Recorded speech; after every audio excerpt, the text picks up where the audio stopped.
Hi there, I'm Rebecca. Hopefully you'll know that I'm your dissertation supervisor. We may or may not have met yet when you have a look at this. Um, but I just wanted to send you over this document to help you to get started, whichever stage you're already at. So you might already have an idea of your dissertation topic. You might not yet have an idea of your dissertation topic. But either way, I wanted to go through some steps with you to make the best of the dissertation process and of supervision, and to help you have the most promising and successful start to your project. So as you can see here, we've got a flow chart that starts off with identifying sort of like a general idea of what your area of investigation is going to be. So you might want to think about what is the area that you're interested in. There might be more than one area. So once you've picked at least one area, you'll then want to think about, what are the topics that are relevant, what are you interested in, and then think about some search terms. So do you have any search terms that you can look up? If you do, you can make a start. So then you enter the search terms into the databases and we'll proceed there. But if you don't have any search terms, then you're going to want to think about what are the terms that are linked to the topic that you want to investigate. So I'm going to go into these in a bit more detail. So basically, once you enter the search terms into the databases, which I'll talk about when we get to the next part, you're going to want to start reviewing the articles and then eventually develop a key article, like find a key article. And again, don't worry, because I'm going to go through all of this in a bit more detail. But I'm just explaining that the first thing is, what area do you want to look at? Then what topics are relevant that you find interesting? Come up with some search terms, look for some research, some literature in the area, and then start to narrow down. So that's essentially what we're doing. So once you've narrowed down, we'll come back, but you're then going to want to broaden out a little bit so that you can decide what you are going to do. So what is your idea? And then talk to me, your supervisor. You can talk to me at any point. You don't just have to talk to me. That's not working. You don't just have to talk to me, just once you've got an idea. So I'm saying you can talk to me, well, at any stage. Yeah, so you don't have to wait until then. But to make the best of our time together, it would be good if you at least do the first steps here, up here, getting some search terms and having a look at the literature. So I've broken this down. So there's an alternative version of that, which breaks it down into steps that you can see here. So in the first step, when you're deciding on what you might want to look at in terms of the topic, you're going to think, is this relevant to psychology? If it's not, then you're not really going to be able to do a dissertation on it, because it's a dissertation in psychology. Now, your dissertation is something that you're going to spend a lot of time, a lot of hours collecting data, reviewing research and literature, theories, and also writing up. So you're going to need to find it interesting and enjoyable in order to help to keep you motivated throughout. I'd also suggest that you choose a topic that is academically familiar to you. So something you have some knowledge and understanding of in terms of what theories there are, what are the main theories, and maybe some research in the area as well. That's really going to be helpful. And if you have future career aspirations, you might think about doing a topic that is relevant to that as well, because that could be beneficial when you're applying for a job. So those are some considerations when selecting your topic, those things.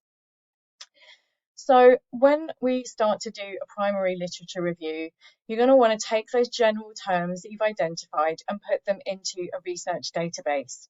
So we're going to jump over to the library and see how to do that quickly. Okay, so we're just going to choose a topic like, say, positive psychology and depression. I mean, I'm just picking up literally just the first words that came into my mind.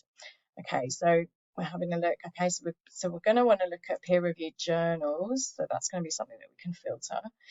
Acceptance and commitment therapy versus mindfulness-based stress reduction for new. Okay, so I'm not sure about that one.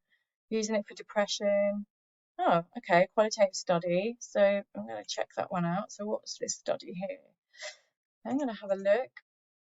I add this to my list of studies that I'm going to look at. So wait for it to load. All right, okay, the acceptability, right, so a qualitative study, what did they do? So acceptability between participants, facilitated by perceived relevance. Okay, what do they actually do? All right, so let's just have a little look. So I did in-depth semi-structured interviews, and it was, okay, so these are the findings. All right, so yeah, maybe, okay, so I'm going to view that PDF because I think that one might be useful for my purposes. So I'm going to download that and pop it into my folder. So what I'm going to do is I'm going to save this, download it. Oh, that name's not very meaningful, so what I'm going to do is I'm going to copy and paste. Who's it? Walsh et al. And that's 2018. It's a little bit old, but that's just okay. So Walsh 2018, and I'm going to pop that in that folder there, and there we go. All right, so I've got one study already, so that's good. But that study was a little bit on the old side. So let's just say I've already looked at some studies on there. So actually I noticed that there was acceptance and commitment therapy, and I'm interested in that. And maybe like self-esteem. So like, yeah, maybe I'll look at self-esteem instead of depression, because depression might be a bit tricky for clinical, populations. And actually I'm going to put since 2021. I could even go a bit later than that, but okay, so effective and group-based intervention on psychopathology with schizophrenia, not really schizophrenia. It could be relevant for my research literature review though, even though I'm not going to do that. So yeah, just looking at the titles to start with. Oh, mobile work to increase the depressive symptoms. Okay, let's have a look at this. Let's see what this is. That was 2021, so it's not too long ago. Could be a bit more recent, but what did they do? Okay, so this is how you start doing your literature review, essentially. Yeah, and I've just literally picked out some random topics. But we're going to come back now. I've just shown you a little bit of that. So what you'd be doing, as I said, is you look at the title of each article and pick out a few that resonate with your ideas that you've chosen above based on this. So then you're going to read the abstracts and decide whether to discard or keep each article. Read the rest of the articles that you've chosen, and I've given some guidance of how you might read them. So just give you a bit of an example here. So you might find it useful to go straight to, like after you've read the abstract, to go straight to the end of the introduction. So they've talked about what the goal was. The overall goal of this study is to improve the health of students at German universities. The aim of the study is to examine the acceptance and efficacy of the self-help smartphone app, blah, blah, blah, because little research is being conducted, and we might see that if they got any hypotheses. They talked about the aims. Oh, they haven't got any hypotheses. I would expect to see some here. Oh yeah, it was expected that the use of the self-help smartphone app would lead to a stronger reduction in depressive symptoms and a higher increase in self-esteem and quality of life in the intervention group than the waitlist control group after the intervention period. Yeah, and they also wanted to look at a couple of other things as well. All right, so what was the other thing? So, okay, looked at the introduction there. Might want to have it, so that will be the study rationale. So they've said why, and they've said what they're predicting. The first line of the introduction. Okay, so let's scroll down to the introduction.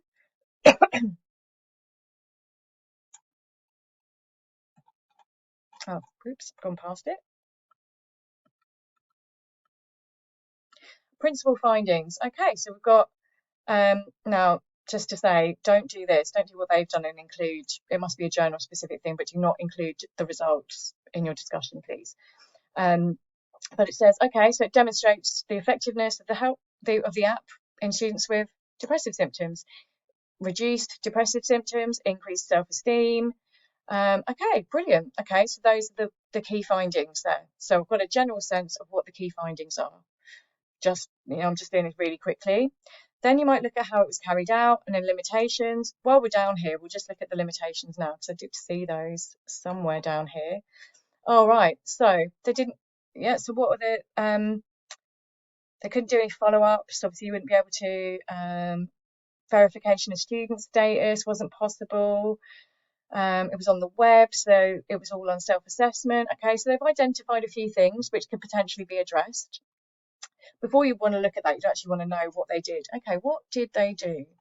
So how many participants and who took part in this? What was the design? Okay, so you can find all that information here, how they did it. It's a bit of a complex one, so you'd probably want to simplify it. But this is just the sort of thing that you're going to want to be looking at. Yeah, so that looking at all those things, you get a sense of what's already out there in the literature, and looking at the limitations and future directions can help you to guide what your idea might be. Now, having a look at different articles, there's likely to be one that jumps out as like, oh, this is I'm really interested in this article. This is what I want to look at. This might be your key article. When you pick out a key article, from starting out with like maybe 10 or so, whittling down to 3 to 5, you pick out your key article and you're going to want to look at these things here. So like, what was the full reference? So you're going to write that down. What are the aims, questions, research hypotheses? We've just looked at that. Who were the participants? What method was used? Design materials, procedures. What were the key findings? What theories were proposed to set up the study and make sense of the results? And whose research is cited as central? So to look at that, you'd obviously want to go into the introduction. So are there any theories that they mention? There might be, there might not be, but what kind of research do they draw on? That sort of thing. Are there any, fortunately with here, you can't, it's numerical. So let me see if I can find a different one. Okay, so if we come back to this previous article that we looked at here, Positive Psychology for Depression, you might look and see like what kind of theories or modules are in here. Are there any names that come up? Oh, like I'm seeing Seligman cited quite a bit there. So maybe like looking and seeing, and I'm noticing this person here, Bollier. I don't know who that is, but they've been cited a few times, different articles. So that might be a key person in this research. Might even just have a little scroll down. And oh, look, if I go here, I can see, yeah, 3 citations by this person. And I might even be able to click, oh, great. I mean, I get amazing. I can get a PDF of that. I don't know if it's relevant yet, but just as an example showing you how easy it can be, especially if we're already in the library, to actually just click on links and get more research. So we'll just leave that open in for now. It will open up. It's just taking a bit of time because of my internet connection probably. So once you've done that, your next step is to expand your literature review again. So if this is a bit overwhelming, just pause, note the time of the video and just come back to this bit. So essentially, this is just going to help you to refine your idea, look at what's being studied right now by checking out research that's been done in the area. And basically, I can help you with these steps as well. I'm not going to go through all of these, but if you have a look through, there is a step-by-step guide to how to do this. I just don't want this to be a massive, massive video. But essentially, the kind of things that you need to do are to decide your topic, get some key terms, look at the research and theories that are already out there, find some key articles, and then one like your gem article, and then start to broaden out again and look at what else is around there, thinking about what your study might be. But before you even get to your study, you have to look at what else is out there. And you have to look at the literature. So I don't want you to come to me with an idea for a study without having gone through at least the first step and started to do a literature review, so at least part of step 2. So it's really, really important that you do that first, because that is going to be the foundation to a good dissertation idea. All right, so I hope that's helpful, and I look forward to meeting you and speaking with you more if we've already met.